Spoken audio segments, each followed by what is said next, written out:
Tisztelt Országgyűlés! A mai napon napirend előtti felszólásra jelentkezett Orbán Viktor miniszterelnök úr. Miniszterelnök úr, megadom a szót. Tisztelt elnök úr, tisztelt ház! A hétvégén megtörtént Európai Uniós csúcs után arra a következtetésre jutottam, hogy az ott meghozott döntések fontossága okán nem csak illendő, hanem helyes is lenne, hogyha a tisztelt ház első kézből kaphatna tájékoztatást a miniszterelnöki csúcs következményeiről. Ezek a következmények messzehatóak, és ezért joggal tartanak számot széleskörű érdeklődésre. Ebben az összefüggésben a magyar nyilvánosság előtt ritkán beszéltünk a britek kezdeményezéséről, de valójában a britek nem kevesebbet indítványoztak, mint hogy reformáljuk meg az Európai Uniót.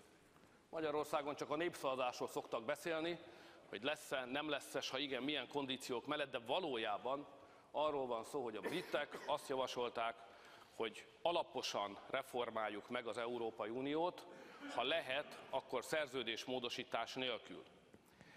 Azért indítványozták ezt, mert az a tervük, hogy az Egyesült Királyság polgáraitól arra a kérdésre szeretnének majd választ kapni, a valamikor ebben az évben esedékes népszavazáson, hogy a megreformált Európai Unióban kívánnak-e bennmaradni a derék britek, vagy inkább elhagynák azt.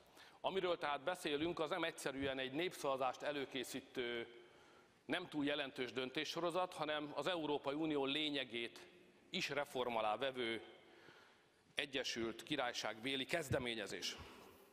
Ezeket a legutóbbi Európai Uniós csúcstalálkozón, maratoni tárgyalások után ezeket a reformjavaslatokat végül is az Unió elfogadta. A britek érvelése szerint ez az előterjesztés, ezek a reformok azt a célt szolgálják, hogy az Európai Unió erősebb legyen.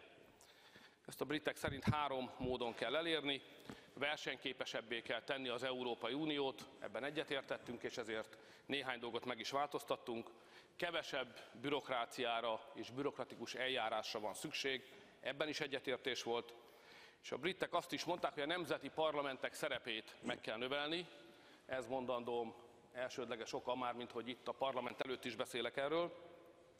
Tehát a reformok nem csak a kormányokra, hanem a nemzeti parlamentekre is vonatkoznak. A nemzeti parlamentek szerepét meg kell növelni, és a brüsszeli lopakodó hatáskör elvonást, vagyis hogy anélkül, hogy módosítottuk volna az alapszerződést, és érdemben megállapodtunk volna bizonyos kérdésekről, egyre inkább ezek átkerülnek mégis brüsszeli hatáskörbe. Ennek a gyakorlatnak, mondta az Egyesült Királyság, is véget kell vetni, és ezért meg kell erősíteni a nemzeti parlamentek szerepét. Ezt egy bonyolult eljárásrendben meg is fogjuk tenni, és a nemzeti parlamentek Európai Uniós jogalkotási szerepét meg fogjuk növelni. Érdekes módon ezek a kérdések váltottak ki kisebb érdeklődést, pedig történelmi nézőpontból ezek a jelentősebbek. Amiről a britek még javaslatot tettek, és amiről döntenünk kellett, az az, hogy tekintettel az Egyesült Királyság sajátos szociális rendszerére, amely elüt valóban minden más Európai Uniós tagállam rendszerétől, nem csak megoldásaiban, hanem alapjaiban is. Nos, tekintettel erre lehet-e az Egyesült Királyságban dolgozó, nem Egyesült Királyságbéli állampolgárokat megillető szociális ellátások rendszerén változtatni? Itt nagyon komoly veszélyek fenyegettek, és nagyon fontos Európai Uniós elveket és közép-európai, azon belül magyar érdekeket kellett megvédeni. Végül is a kialkudott megoldás azt jelenti, hogy sikerült a V4 országainak közös fellépésének eredményeképpen megvédeni azt az elvet, hogy a szabad munkavállalás továbbra is az egész Európai Unió területén annak minden polgárára kiterjed. Tehát nem lehetséges egyetlen Európai Uniós tagállamnak a jogát sem korlátozni a tekintetben, hogy egy másik országban munkát vállaljon. Hasonlóképpen sikerült megvédeni azt az elvet is, hogy akármilyen bonyolult is az Egyesült Királyság szociális ellátórendszere, ha ott dolgozik valaki, mondjuk egy magyar, és járulékot fizet, és ez alapján kap szociális ellátást, ezt nem lehet érinteni sem. Tehát aki fizet valamilyen szociális ellátásért, vagy hozzájárul a közös kockázatviseléshez, annak jár továbbra is, ami eddig, mindenfajta korlátozás nélkül. Az igazi vita azon volt, hogy vannak olyan juttatások is a nagy-britanniai rendszer sajátosságai miatt, amiért ugyan nem fizet a munkavállaló, és mégis kap azonban szociális ellátást. A kérdés az volt, hogy mi legyen azokkal a szociális ellátásokkal, amelyeket harmadik országbelieknek adnak, és amiért ott Nagy-Britanniában járulékot nem fizetett. Itt is sikerült elérnünk azt, hogy ezeket a szociális juttatásokat sem lehet elvenni. Csak arra lesz lehetőség a jövőben, hogy megfelelő indoklással és különdöntés után, ha valahol ezek miatt a szociális kiadások miatt zavarok keletkeznek, akkor ezeknek a fölfüggesztését lehet kezdeményezni egy bizonyos időszakig, majd az időszak után vissza kell térni a korábbi szabályozáshoz, tehát még azokat a juttatásokat is sikerült megvédeni, amiért pedig egyébként járulék alapon nem fizettek az Egyesült Királyságban dolgozó munkavállalók. És végezetül fontos eredmény, hogy sikerült a tárgyalások legelején kizárni, hogy bármilyen módosítás az vonatkozzon az ingázókra. Tehát semmilyen módosítás nem vonatkozhat azokra a közép-európaiakra és magyarokra, akik nem letelepedésszerűen érnek egy másik uniós országban, hanem reggel mennek, este jönnek, vagy hét elején mennek, hétvégén jönnek. Egy éles vita bontakozott ki, az a gyermek alapon nyújtandó szociális támogatás kérdésköre, ugyanis itt az a helyzet állt elő, hogy vannak olyan családok, ahol az családfő, vagy mindkét családtag az Egyesült Királyságban dolgozik, ez alapján gyermektámogatást vesz igénybe, hiszen van a családnak gyermeke, de a gyermek nem az Egyesült Királyságban él, nem ott tartózkodik. És a kérdés az volt, hogy ebben az esetben mit tehetünk. Hogy a nagyságrendet lehessen érzékeltetni, ugye a 2014-es angol statisztikák szerint, aminek a pontosságáért persze mi nem vállalhatunk felelősséget, 55 000 ember dolgozik ma Magyarországról az Egyesült Királyságban. Ez most már a mi adatunk, a mi tényfeltárásunk szerint körülbelül 220-224 olyan magyar ember van, ahol a családfő vagy a család mindkét felnőtt tagja kint dolgozik, a gyermek azonban Magyarországon van. Ez körülbelül, most úgy látjuk, hogy ez ennyi. Szívesen megvitatjuk, hogy ennyi-e vagy sem, és hogyan lehet ezt egyáltalán megállítani, csak jelezni szeretném, hogy amiről most beszélek, az nem a magyar munkavállalókat általában érinti Nagy-Britanniába, még csak nem is azokat a munkavállalókat, akik egyébként családostól vannak kint. Amiről most beszélek, az azokat érinti, akik kint vannak a dolgozók, és itthon vannak a gyerekek. Egyébként ez nem Magyarország számára volt a legnagyobb kihívás, hiszen ugyanebből az élethelyzetből Lengyelországban több tízezret is regisztrálnak. A mi állapotunk az nagyjából a szlovákokéval esik, a mi érintettségünk a szlovákokéval esik egybe. Itt azt az álláspontot fogadtuk el, hogy abban az esetben, ha a gyermek nem a munkavégzés helyén él, akkor a gyermek alapon járó szociális juttatást indexálni lehet, tehát azt módosítani lehet egy matematikai modell segítségével, amely a gyermekellátásért adandó szociális juttatást annak az országnak a létfenntartási költségéhez igazítja, hogy a gyermek tartózkodik. Anélkül konkrét számokat említenék, a dolog úgy fest, hogy van olyan ország az Európai Unióból, körülbelül a gyermekek után járó helyi támogatás olyan 7-10 font között van, miközben ez Nagy-Britannia meghaladja a 100 fontot is. Ez az az érzékenység, amit a britek kezelni szerettek volna. Itt abba értettünk egyet, hogy ezeket a juttatásokat elvenni nem lehet, a gyermektámogatás továbbra is jár a szülőknek, ha Nagy-Britanniában vannak a gyermekek, akkor ugyanúgy jár, mint mindenki másnak, ha azonban a gyermek nem Nagy-Britanniában tartózkodik, akkor egy számítási móddal indexálni kell a tartózkodási hely létfenntartási költségei szerint. Ez egy fair megállapodás. Azonban van itt két fontos dolog, amit még megvédtünk, és ami a konkrétumoknál is fontosabb talán. Az első fontos dolog az az, hogy az Európai Uniónak van egy elve, amit ha nem tartunk tiszteletbe, akkor szétesik az egész Európai Unió. Ezt a brüsszeli bükfanyelven a közösségi preferencia elvének nevezik, ami azt jelenti, hogy egyetlen uniós állam polgára sem járhat rosszabbul egy uniós tagállam területén, mint egy nem uniós tagállam polgára. Tehát egy unión kívüli tagállam polgárára nem vonatkozhat kedvezőbb szabályozás, mint egy uniós tagállam polgárára. Ez olyan országok esetében bír jelentőséggel, aminek korábban birodalmaik, kiterjedt gyarmatbirodalmaik voltak. És végezetül fontos tanulsága ennek a vitának az, hogy ezeket az eredményeket, amelyeket a tárgyalás során sikerült elérni, ezeket Magyarország egyedül nem lett volna képes elérni. Kétségkívül jól tárgyalóink vannak Brüsszelben, és nem szoktunk meghátrálni, de mégis azt kell mondanom, hogy nem lett volna elegendő a magyar virtus az eredmények eléréséhez. Az kellett, hogy Szlovákia, Csehország és Lengyelország kormánya végig közös álláspontot képviselve, közös nyilatkozatokat téve el tudja érni ezeket az eredményeket. Úgyhogy szeretnék köszönetet mondani Csehország, Szlovákia és Lengyelország kormányának, amiért végig kitartottak, és jó bajtársaknak bizonyultak. A helyzet tehát úgy fest,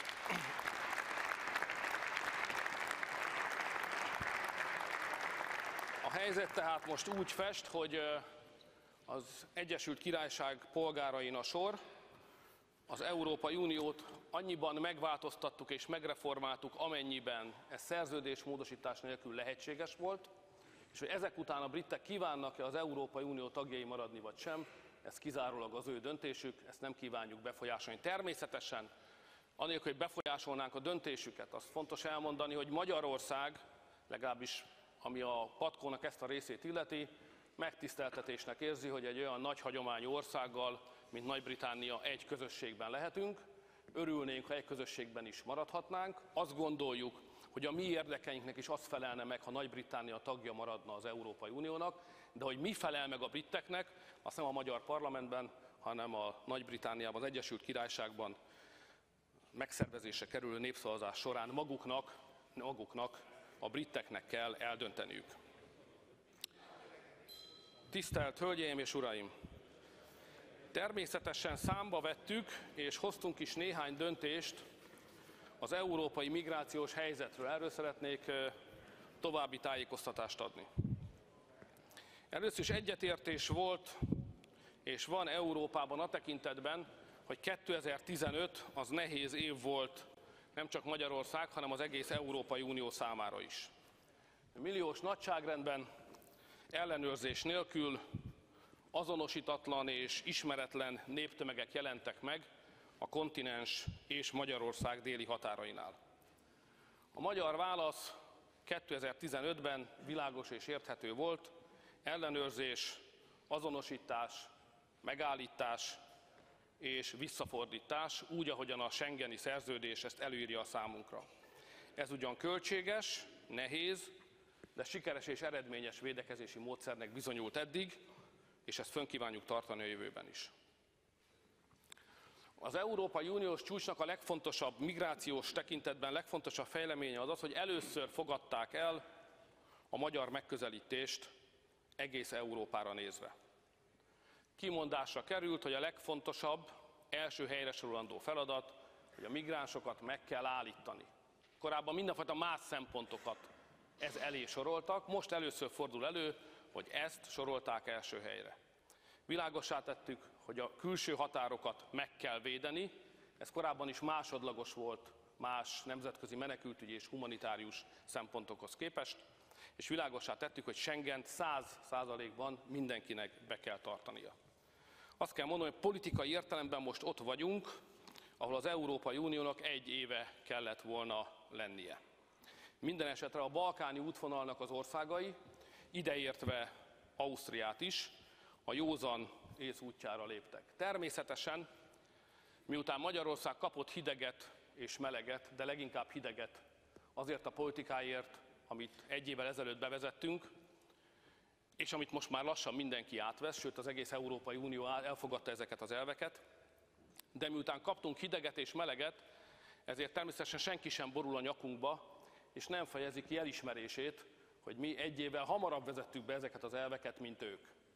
Ugyanez egy szép emberi gesztus lenne, mert az önismeret, az önértékelés, annak helyes aránya az egy szép emberi erény, de a politikában talán indokolatlan volna ezt elvárni. Minden esetre azt rögzítsük, hogy akárhogy is variálják, színezik, magyarázzák, valójában ma az Európai Unió azokat az elveket fogadta el, és azokat a teendőket jelölte meg, amit a magyar kormány eddig is képviselt. Ebből